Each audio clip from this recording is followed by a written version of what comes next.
सरकार म्हणतंय रिक्षा टॅक्सीवाल्यांनो मराठीत बोला. काही रिक्षा टॅक्सीवाले मराठी शिकू म्हणतायत, काही म्हणतायत शिकणार नाही, काही म्हणतायत संप करू. मराठीचं राजकारण करणारे मनसेसारखे पक्ष म्हणतायत रस्त्यावर उतरून मारू. सदावर्ते आणि निरुपम यांच्यासारखे नेहमीच वादाभोवती घुटमळणारे चेहरे म्हणतायत हे चालणार नाही. अशात या सगळ्या वादात मराठी म्हणून आपल्या सगळ्यांच्या भावना स्वाभाविकपणे तीव्र आहेत. आपण म्हणतोय आरपारची भूमिका घ्या, संप केला तर अमराठी रिक्षा टॅक्सीवाल्यांना त्यांच्या राज्यात पाठवून द्या. पण एक गोष्ट इथे लक्षात घेतली पाहिजे, राजकारण हे भावनेवर चालत असलं तरीही त्या भावनेच्या पलीकडे काही समीकरणं असतात. ती समीकरणंसुद्धा समजून घ्यावी लागतील आणि त्यासाठी आपल्याला 2-3 टप्प्यांमध्ये हे सगळं प्रकरण समजून घ्यावं लागेल. पहिला मुद्दा म्हणजे एकदम अचानक हे सगळं कसं सुरू झालं. सरनाईकांना एकाएकी वाटलंच का की मराठी सक्ती केली पाहिजे. दुसरा मुद्दा म्हणजे ही परमिटची भानगड नेमकी असते काय, त्याचे नियम मराठी सक्तीबद्दल नेमकं काय सांगतात. आणि शेवटचा आणि तिसरा मुद्दा म्हणजे या सगळ्या वादामध्ये नेमकं राजकारण काय दिसतंय, अर्थकारण काय दिसतंय, या सगळ्याचं आता पुढे नेमकं काय होणार या सगळ्याविषयी बोलू. या सगळ्यावरती आपण पुढच्या 7-8 मिनिटांमध्ये बोलणार आहोत. काही इंटरेस्टिंग मुद्दे आहेत, त्यासाठी हा व्हिडिओ शेवटपर्यंत नक्की बघा.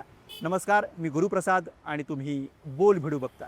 आता या सगळ्यामध्ये आधी पटकन हे सुरू कसं झालं हे आपण बघूया. पहिली तारीख आहे 14 एप्रिल. 14 एप्रिलला परिवहन मंत्री प्रताप सरनाईक यांनी घोषणा केली, मराठी सक्तीच्या नियमाची कडक अंमलबजावणी केली जाईल. पुढची तारीख येते 21 एप्रिल. संघटनांनी इशारा दिला की या निर्णयाच्या विरोधामध्ये आम्ही 4 एप्रिलला संप पुकारू. शशांकराव जे कामगारांचे नेते आहेत त्यांनी सांगितलं की हा संप नसेल तर आम्ही निदर्शनं करू आणि टप्प्याटप्प्यानं ही निदर्शनं केली जातील. पुढची तारीख येते 23 एप्रिल. मनसे नेते अमित ठाकरे यांनी संपावरती कडक शब्दामध्ये सुनावलं, संप करा पण जर मराठी रिक्षावाल्यांच्या अंगावरती आलात तर रस्त्यावर उतरून मारू, असं अमित ठाकरे म्हणाले. मग 24 एप्रिलला गुणरत्न सदावर्ते आणि शिवसेनेचे नेते संजय निरुपम हे या भूमिकेनंतर आक्रमक झाल्याचं पाहायला मिळालं आणि त्यानंतर मनसे आणि त्यांच्यामधला संघर्ष पेटलेला दिसला. आता येणाऱ्या आणखी 2 तारखा महत्त्वाच्या आहेत, त्या का हे व्हिडिओमध्ये पुढे बघूया. पण इथपर्यंत हा सगळा घटनाक्रम समजून घेतला एक साधा प्रश्न पडतो की सरनाईक यांनी मराठी सक्तीची ही घोषणा एकाएकी नेमकी का केली. तर सरनाईक सांगतात की मुंबई MMR, छत्रपती संभाजीनगर आणि नागपूर अशा काही भागांमधून मराठी न बोलणाऱ्या रिक्षावाल्यांच्या विरोधामध्ये त्यांच्याकडे काही तक्रारी आल्या आणि त्यातून त्यांनी मराठी सक्तीची अंमलबजावणी करण्याचा निर्णय जाहीर केला. आता हे मंत्री महोदय जे वर्जन सांगतात ते हे वर्जन आहे. पण कामगार नेते शशांकराव म्हणतात की यातून परिवहन मंत्र्यांना ओला, उबर, रॅपिडो अशा खाजगी कंपन्यांसाठी मोकळी वाट करून द्यायचे. काही विरोधक म्हणतात की यातून परिवहन खात्याला भ्रष्टाचार करण्यासाठीची एक वाट करून दिली जाते. काहींचं असं म्हणणं आहे की या सगळ्यामध्ये महायुतीमधल्या अंतर्गत वादाचे रंग आहेत. शिवसेनेचे नेते संजय निरुपम हे याच्या विरोधामध्ये दिसत आहेत. तिकडे उपमुख्यमंत्री शिंदे यावरती ठोस काही बोलताना दिसत नाही आहेत.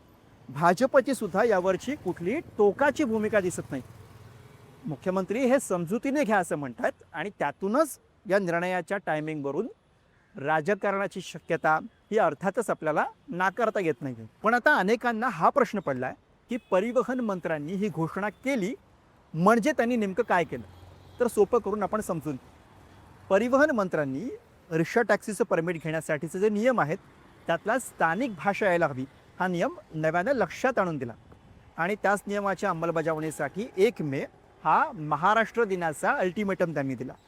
आता ज्यांना परवाना किंवा परमिट याची काही भानगड नेमकी काय आहे हे माहीत नाही, त्यांच्यासाठी आपण आणखी सोपं करूया. रिक्षा किंवा टॅक्सी तुम्हाला विकत घ्यायची असेल तर त्यासाठी तुम्हाला परवाना लागतो, तो तुम्हाला सरकार देतं. परिवहन विभागाच्या अंतर्गत हे सगळं काम येतं. आता इथे सगळ्यात आधी तुम्हाला डोमिसाईल लागतं, म्हणजे 15 वर्ष तुम्ही महाराष्ट्रामध्ये राहताय याचा हा पुरावा असतो. मग इतर तुमची कागदपत्र तपासली जातात.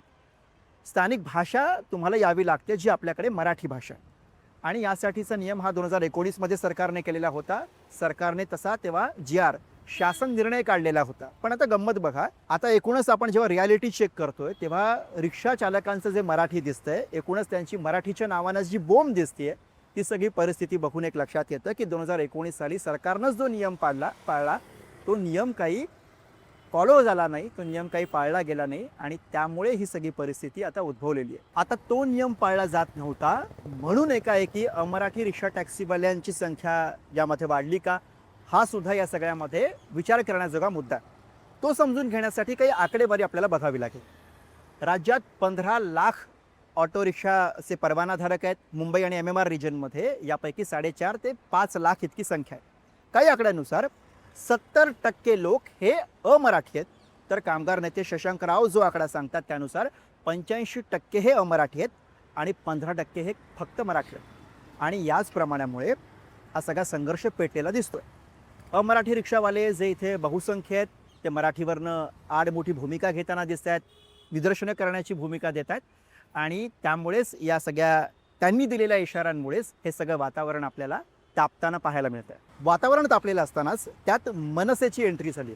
स्वतः मनसेचे नेते अमित ठाकरे यांनी संपावरनं इशारा देताना मराठी लोकांना त्रास झाला तर अमराठी रिक्षावाल्यांना रस्त्यावर मारू अशी भूमिका घेतली. तिकडे याच मुद्द्यावरून अविनाश जाधव आणि गुणरत्न सदावर्ते हे एकमेकांसोबत भिडले. शिवसेनेचे नेते संजय निरुपम आणि मनसेचे कार्यकर्ते यांच्यामध्ये रस्त्यावरती संघर्ष झाला आणि त्यामुळे हा संघर्ष आता नेमका कुठे जाणार हा प्रश्न पडला. मराठीचं राजकारण करणारे सगळे पक्ष हे या मुद्द्यावरनं सरनाईकांना पाठिंबा देताना दिसत आहेत, तर सत्तेत असून सुद्धा ज्यांचं राजकारण हे UP बिहारच्या लोकांभोवती फिरतं असे निरुपम यांच्यासारखे नेते यात विरोधाच्या भूमिकेत दिसत आहेत. पण या सगळ्यामध्ये 2 महत्त्वाच्या तारखा आहेत, त्या लक्षात घ्याव्या लागतील. पहिली तारीख आहे 28 एप्रिलची.